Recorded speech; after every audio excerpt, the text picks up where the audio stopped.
Billy Graham once said, "It is the Holy Spirit's job to convict, God's job to judge, and my job to love." One of the most striking effects of this virus from a sociological or societal standpoint, to me at least, is the way that it has brought nearly the entire world's attention into a singular focus. In other words, if you think about any given average day before this pandemic, with all of the drastically different countries and cultures and political and economic systems around the globe, and the endless number of unique challenges and major events affecting those individual countries and cultures on any given day, the fact that there is actually something, anything, that has the power to draw the entire world's attention to a singular focus at the same point in history is not only incredibly compelling in and of itself, but it is also incredibly rare. And the reason that should matter to us deeply is because it has also created an incredibly powerful and rare opportunity for the church to respond to something, listen, that everyone is paying attention to. Think about it.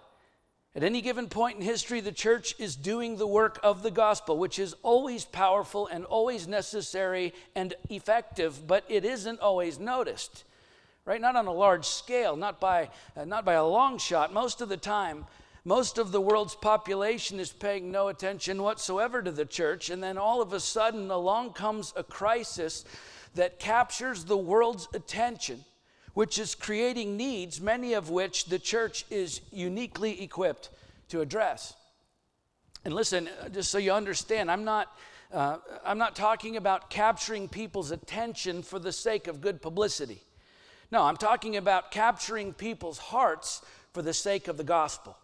Because there's a direct correlation between how we respond to people's physical needs and their willingness to allow us to address their spiritual needs, which is precisely why Jesus' sharing of the gospel was nearly always accompanied by him feeding and protecting and delivering and healing people. Because when you meet someone's immediate physical need, it often, through, of course, the work of the Holy Spirit, opens their heart to the message of the gospel, which, of course, not only addresses the physical needs, but the spiritual and eternal needs that we all have as well. And so as the world focuses its collective attention on a singularly powerful problem at this breathtakingly unique moment in history, we, the church, have perhaps a once-in-a-generation opportunity to offer a singularly powerful answer to not only what ails humanity physically, but spiritually and eternally as well, while the entire world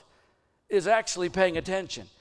And just in case you don't feel up to that task, just remember, God doesn't make mistakes. He doesn't miscalculate anything, which means he didn't make a mistake or miscalculate the timing of creating you at this very moment in human history. You understand that, right? This is what you were created for, and not just what, but when. He specifically created you for such a time as this, which means you have a choice to make.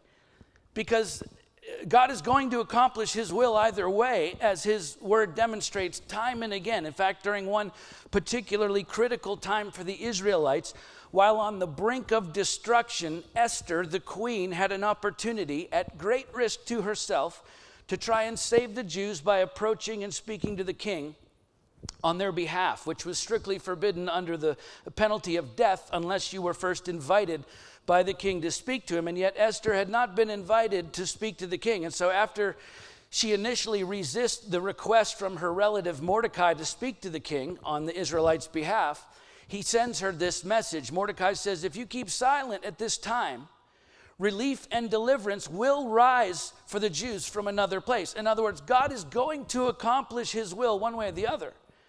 But you and your father's house will perish, and who knows whether you have not come to the kingdom for such a time as this. Esther 4:14. In other words, I know you're going to have to risk a lot in order to help save God's people, but that is precisely why he created you at this moment in history. So don't blow it. Don't miss your once-in-a-lifetime opportunity to help bring salvation to God's people. That's what you were created for such a time as this. And likewise, it's the same for us today.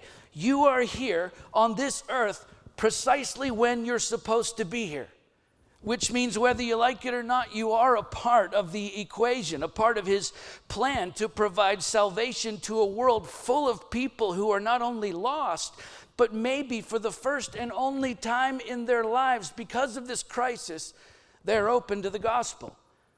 I mean, what an unbelievably powerful and rare opportunity that we have right now to point people to Jesus on a massive scale.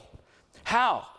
By serving them more than we serve ourselves, even in our own time of need, and by making the most of everything he's given us as we share the love of Christ with a world full of people who are grasping for answers. It's sort of like this is what we've been training for. Right? This is the mission we're being sent on. Let's not blow it. Let's not miss this opportunity, this once-in-a-lifetime opportunity to be a part of ushering in what could be vast numbers of people like we've never seen before all around the world, turning their lives over to Christ.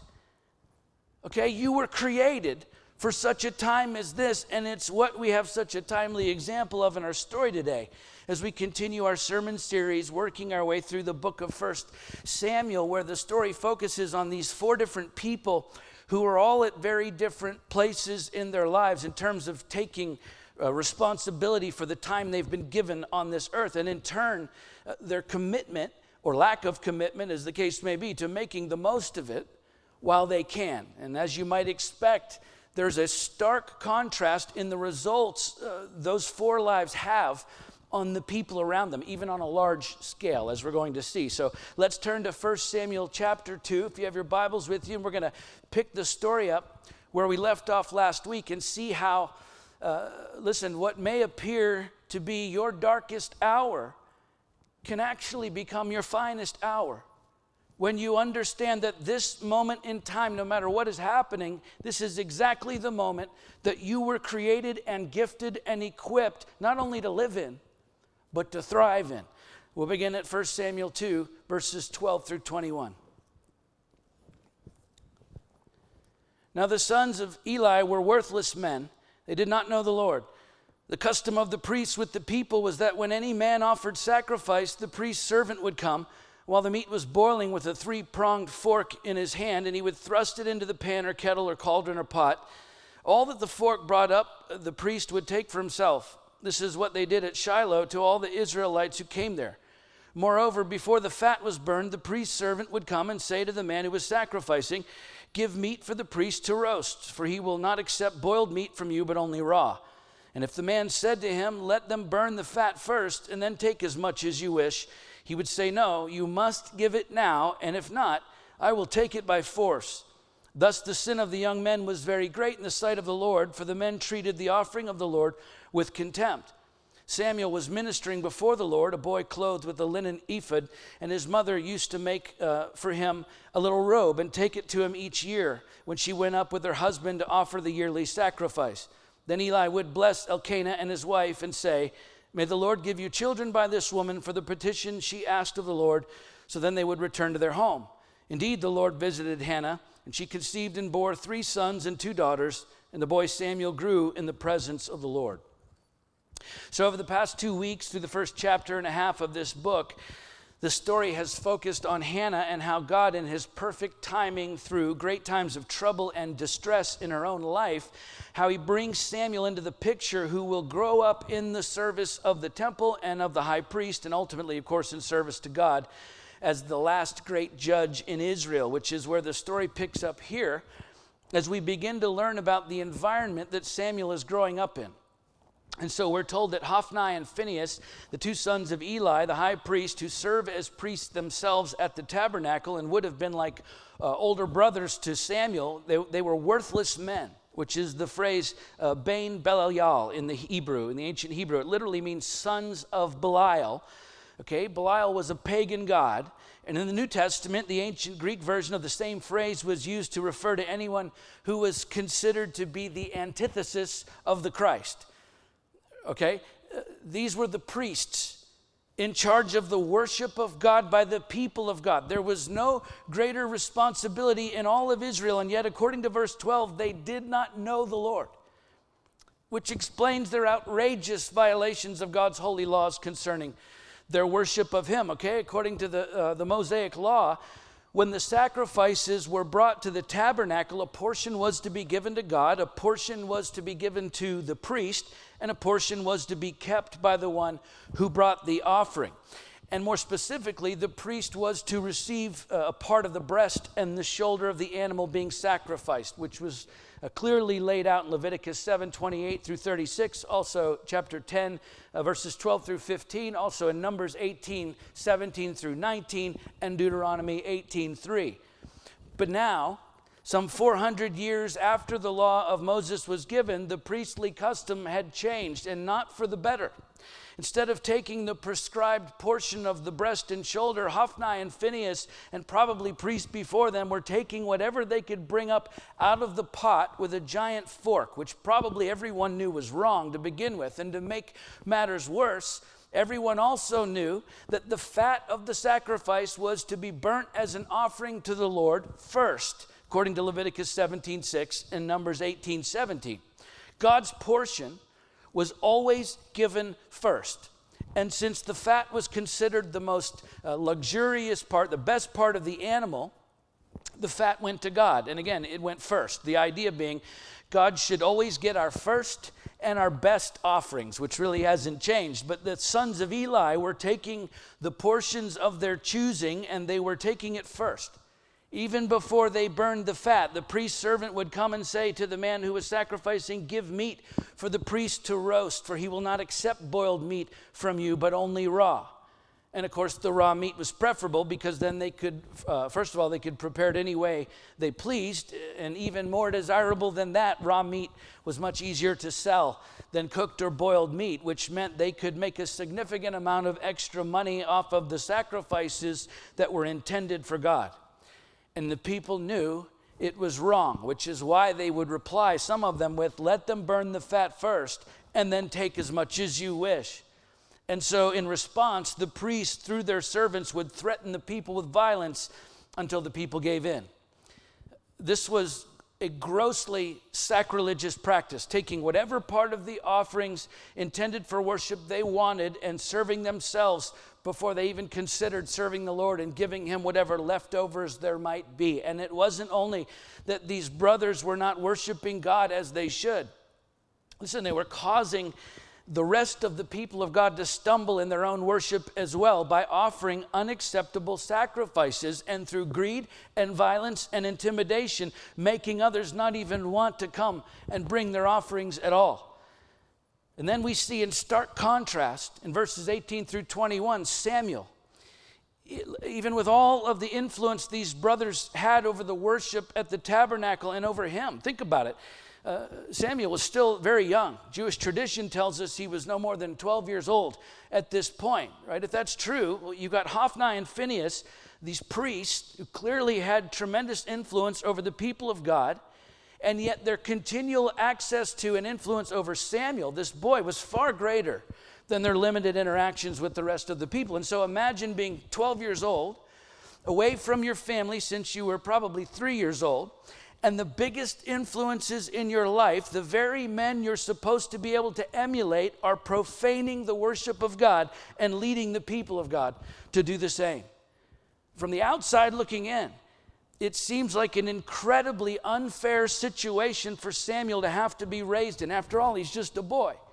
He has no power over these crooked priests, right? He cannot control the circumstances he's living in or what he's now been exposed to. And yet all the while, This seemingly helpless boy is pointing people back to God. Certainly his parents and even Eli, the high priest himself, as we'll see. Because somewhere in the midst of the chaos and strife and violence and uncertainty about the future, even in his own living arrangements, Samuel seemed to understand that he was exactly where he was supposed to be, exactly when he was supposed to be there. The truth is, we know now, looking back, this is what Samuel was created for, to point the people of God back to God, even when the world around him seemed like it was coming unhinged. And what a timely example that Samuel is for all of us today, with so much uncertainty about what we're dealing with and how it will affect our future, our families, our jobs, our living arrangements, our churches, the economy, our bank accounts, right? Our entire way of life.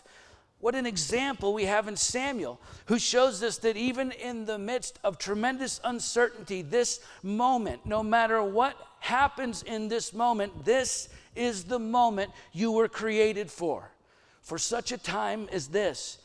Which then raises a question that we really need to answer if we're going to fully realize that part that God created us to play at this moment in history. As you face the uncertainty of all that is happening in our world today, how does my life point others to Jesus? Because listen, if you spend more time worrying about what might happen to you tomorrow than you do pursuing what God has promised to do through you today, well, then you're probably not pointing people to Jesus. Okay, as bad as Samuel's world was becoming, as much evil as he was surrounded by and exposed to at the highest levels, growing up far from his family, far from a safe environment, far from any guarantees about what might happen to him as a part of this priestly order that was blatantly opposing God at every turn. In spite of all of that, there's no indication that Samuel was doing anything other than exactly what God created him to do. Samuel was ministering before the Lord, and he grew in the presence of the Lord. That's it. He didn't allow the direction of his life to be dictated to him by the chaos in the world around him, and he didn't allow it to stop him from doing exactly what he was created to do, no matter how bad the circumstances became. And I'm telling you, we could learn a lot from this little boy, because God knew when he created you that you would be living through something called the coronavirus in 2020. And he knew the effect it would have on the world around you, and on your home, and on your job, and on your family, and on your friends, and on your church, and on your finances, and on the government, and on the economy, and on the hospitals, and everything else. And yet, knowing just how bad it would all be, he created you anyway. Do you get that? He didn't speed up the process of creating you, and he didn't hit the pause button until the virus was gone. No, he created you precisely when he wanted you to be alive on this earth for such a time as this. Do you understand?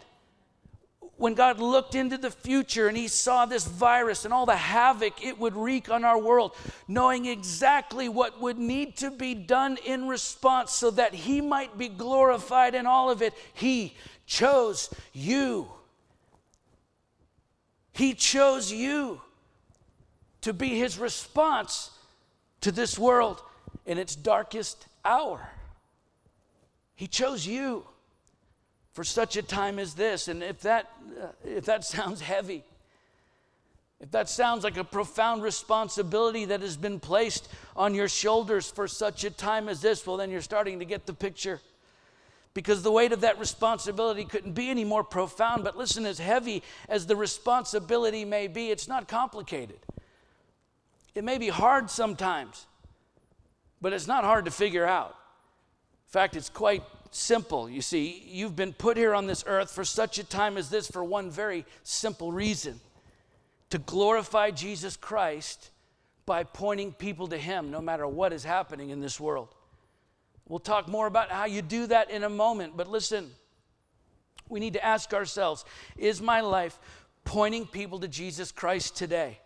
In spite of the viruses and recessions and all the struggles and challenges that may go along with all of that, is my life pointing people to Jesus Christ? Because that is expressly why you've been put here on this planet for such a time as this, because this world is looking for answers right now more than perhaps any other time in our lifetime. Which means you and I, since we're the ones here now, we have been given the high honor and the heavy responsibility of doing just that, of pointing people to Jesus. So I'm just telling you, let's not blow it. Let's not miss the opportunity to point people to Jesus Christ, the entire reason we're here for such a time as this. Songwriter Aaron Gillespie once said, "If I'm not pointing people to Jesus, then I'm wasting my life." Let's keep reading, verses 22 through 26. Now Eli was very old, and he kept hearing all that his sons were doing to all Israel, and how they lay with the women who were serving at the entrance of the tent of meeting. And he said to them, "Why do you do such things? For I hear of your evil dealings from all these people. No, my sons, it is no good report that I hear the people of the Lord spreading abroad. If someone sins against a man, God will mediate for him. But if someone sins against the Lord, who can intercede for him?" But they would not listen to the voice of their father, for it was the will of the Lord to put them to death. Now the boy Samuel continued to grow in the stature and in favor with the Lord and also with man. So on top of everything else these two vile men were doing to profane the worship of Yahweh, they're now violating the women who serve at the temple as well. Exodus 38:8 describes women who were conscripted to serve in much the same way as Levites at the entrance to the tent of meeting. And so just to be clear, these women came to the tabernacle specifically to serve and worship God. And yet Hophni and Phinehas were treating them like the temple prostitutes of the pagan Canaanite religions around them. And so their father Eli comes to his sons and questions what they're doing and tells them it's not good. But notice how he stops woefully short of what he could have done and should have done. Okay, as the high priest, Eli had the authority to remove his sons from service and restore the worship at the tabernacle. But he does neither, which ends up bringing judgment, of course, not only on Hophni and Phinehas, but on Eli and his entire family line as well, as we'll see. And so everything that was intended to be dedicated to the worship of God, these priests were taking for themselves, including the women who had dedicated their lives to the service and worship of Yahweh at the tabernacle.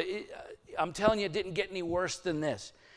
These men whose lives were supposed to be utterly devoted to serving God and his people only served themselves. And meanwhile, the boy Samuel continued to grow both in stature and in favor with the Lord and also with man.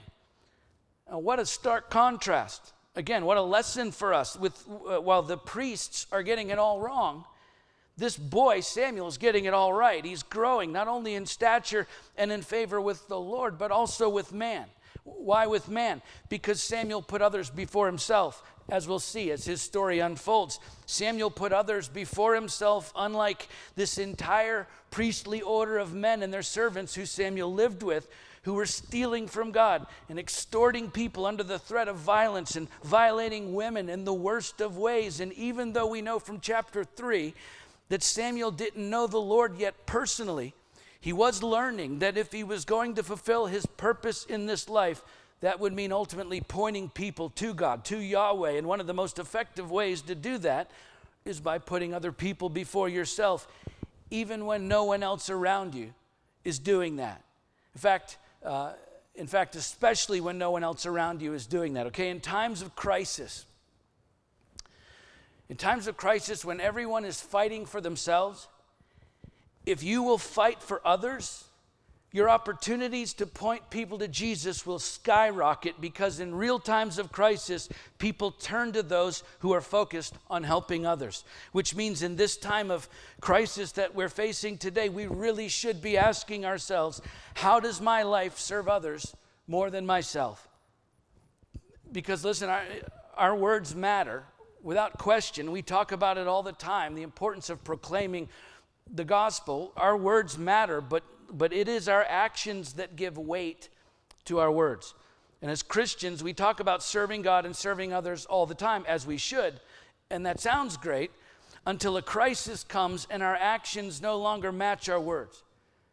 Right? Then we create a spiritual crisis on top of a physical one, because look, when your words and your actions are saying the same thing and you're a follower of Christ, then you're pointing people to him even as you draw closer to him yourself, whether you realize it or not.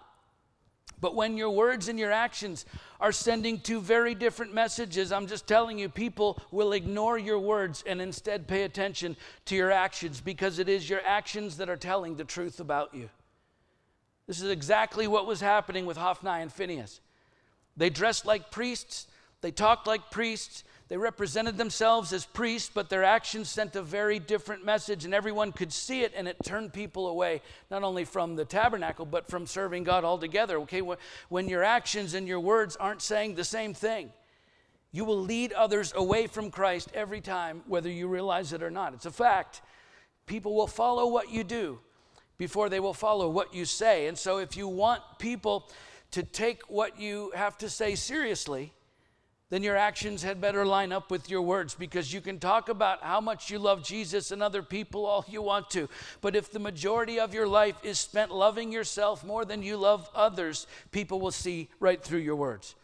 Right? And it's not hard to tell what matters in most people's lives, where they spend their money, where they spend their time, where they spend their energy, their focus, what they talk about, what they long for, what they aspire to achieve in their lives. If it all points to Christ, then what they say about him will all line up with what they do for him and for other people. But listen, if your money and your time and your energy and your focus is largely spent on personal pursuits, people, especially those who are around you, those who see you, well, they can see all of that too.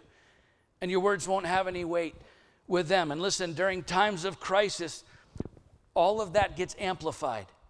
Because as Christians, we make big claims about what we believe and who we follow. We talk a lot about loving others and serving others, and when times are good, the truth is most people probably aren't even paying that much attention.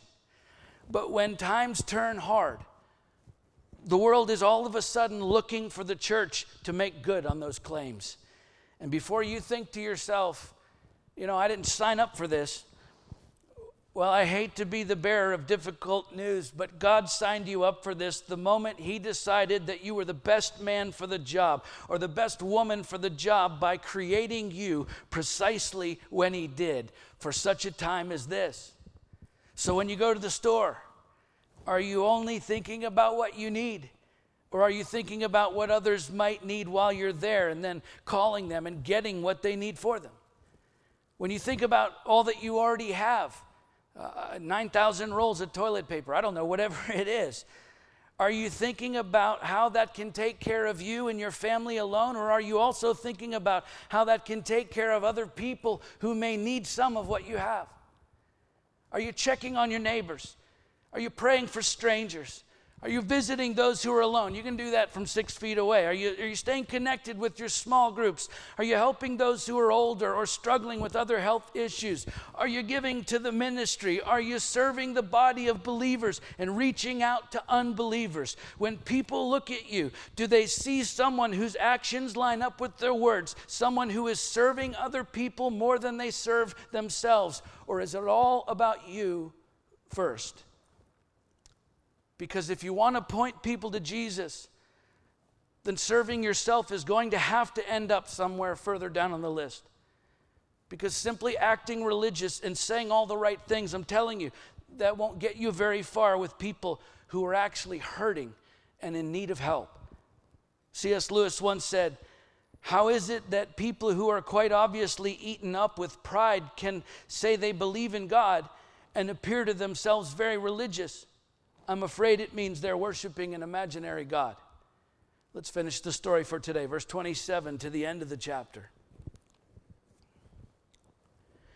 "And there came a man of God to Eli and said to him, 'Thus says the Lord, did I indeed reveal myself to the house of your father when they were in Egypt subject to the house of Pharaoh? Did I choose him out of all the tribes of Israel to be my priest, to go up to my altar, to burn incense, to wear an ephod before me? I gave to the house of your father all of my offerings by fire from the people of Israel. Why then do you scorn my sacrifices and my offerings that I command for my dwelling, and honor your sons above me by fattening yourselves on the choicest parts of every offering of my people, Israel? Therefore the Lord, the God of Israel, declares, I promised that your house and the house of your fathers should go in and out before me forever. But now the Lord declares, far be it from me, for those who honor me I will honor, and those who despise me shall be lightly esteemed.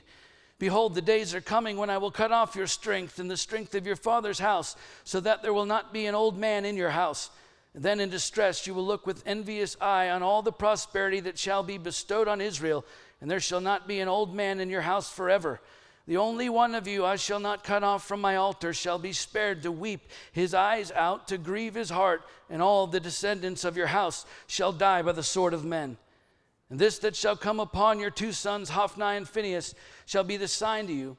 Both of them shall die on the same day, and I will raise up for myself a faithful priest who shall do according to what is in my heart and in my mind. And I will build him a sure house, and he shall go in and out before my anointed forever. And everyone who is left in your house shall come to implore him for a piece of silver or a loaf of bread, and shall say, please put me in one of the priest's places, that I may eat a morsel of bread. So after Eli half-heartedly confronts his sons about their transgressions, going right back to business as usual, an unnamed man of God, a prophet, comes to Eli and delivers a harsh but just judgment on Hophni and Phinehas and the whole family, including Eli. I gave to the house of your father all my offerings by fire from the people of Israel. Why then do you scorn my sacrifices and my offerings that I commanded for my dwelling, and honor your sons above me by fattening yourselves on the choicest parts of every offering of my people Israel? So obviously Eli bears responsibility in the fact that he refused to make certain, which was his job, that everything he'd been given by God was being used to honor God. And when you read that phrase, why then do you scorn my sacrifices and my offerings, in both the Septuagint, the ancient Greek translation of the Old Testament, and in the Qumran, the Dead Sea Scrolls, they read, why then do you, and the you is plural, so it includes all of them, why then do you look with greedy eye? So it's not just that they failed to go through the proper procedures with the sacrifices. It's not just that the traditions of the priests had gotten away from the letter of the law, which they had. But understand, the severity of this judgment was for much more than that. It was the wanton abuse of all that God had entrusted them with by taking the offerings, the sacrifices, the servants at the temple, and the female worshipers, and using all of it for their own personal gain. And the truth is, every one of us has been given gifts and talents and resources to be used in the service of God, to bring him glory and to point others to him, which leads us to the third question that is so important that we ask ourselves: how does my life make the most of what God has given me? Right? Which, to be sure, is always an important question for us to ask ourselves, no matter what's happening in the world around us at any given point in history. But listen, it is in times of crisis that other people pay attention to the answer to that question more than any other time. Because again, one of the core teachings of the Christian faith is dying to ourselves so that Christ might be exalted in us. And yet, if we're leveraging most of what God has given us to benefit ourselves more than anyone else, well then how does that line up with what we say we believe? This was the very problem with Eli and Hophni and Phinehas. Their titles, their positions and responsibilities to God's people. Listen, everything their entire lives were structured around was supposed to point people to God, when instead they were driving people away from him because of their own greed and selfishness. And as the story unfolds in the coming weeks, the harder that times become for the Israelites, the more stark the contrast becomes between this priestly family and Samuel, which is exactly what happens with professing Christians today when our country, or in this case our world, is facing hard times. Because in every age, including this one, there have been religious people who don't live out what they say they believe. They may think that what they're doing is ultimately for their own benefit by holding on to what he's given them for themselves, when ultimately what they're actually doing is driving people away from God, right? Claiming the name Christian means we're claiming to be like Christ, the one who gave everything, including his own life away, to save the lost. If we're claiming to be Christians, that means laying our lives down for each other, for other people. And to be honest, it has been so profoundly inspiring to watch so many of you do just that since this latest crisis in our world began. So many of you in this church have put your own lives on hold, your own preferences, your own wants, your own desires, even from the church, to go out and help other people.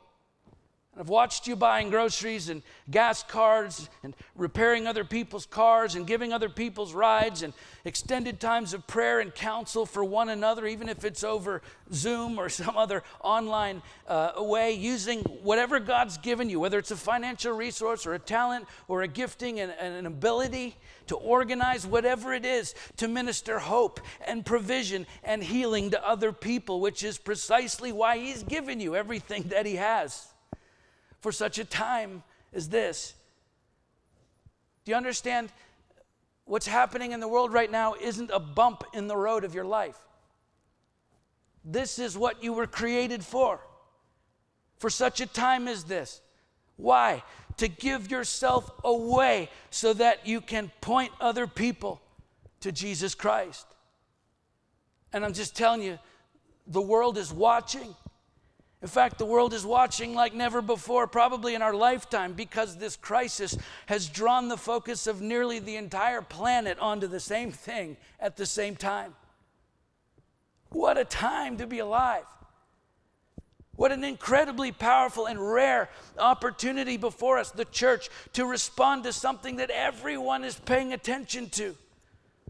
And again, we're not talking about capturing people's attention for the sake of good publicity. No, we're talking about capturing people's hearts for the sake of the gospel. What an unbelievably powerful and rare opportunity we have right now to point people to Jesus on a massive scale by serving them more than we serve ourselves and by making the most of every opportunity to share his love and everything he's given us with a world full of people who may have never been open to the gospel before now. Let's not blow it. Let's not miss it because you think you're not the right person for the job. Because the fact is, this is the reason you were created. To shine the love of Christ and the life of Christ into a world that is searching for both. It is the very reason you were put here on this earth for such a time as this. Let's pray.